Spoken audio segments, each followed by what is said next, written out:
The following video was created by Somfy and is brought to you by Florida Automated Shade and FAS Blinds. This video guide is for resetting a Somfy AC-powered motor to factory mode, deleting and resetting all previously programmed transmitters, channels, sensors, and end limit settings.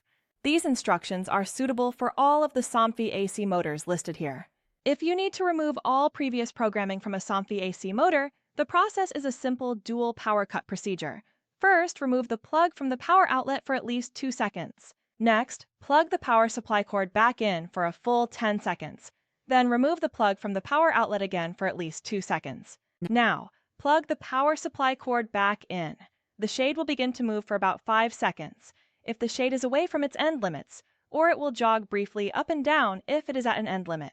When the shade stops moving, press and hold the programming button on the back of any remote transmitter. The shade will jog up and down after about 2 seconds, but keep on holding until the shade jogs again. To validate the reset, it's important to keep holding the programming button until both jogs are complete, or else you will have to start again from the beginning. At this point, all previously programmed transmitters and end limits are erased, and the motor is reset back to factory mode. Refer to the Somfy video. Add or delete a transmitter for specific instructions on adding a device to control the motor. For more information about Somfy products, visit floridaautomatedshade.com. To learn about our Somfy motorized window treatments, visit fasblinds.com. And you can find all Somfy technical information at faslibrary.com.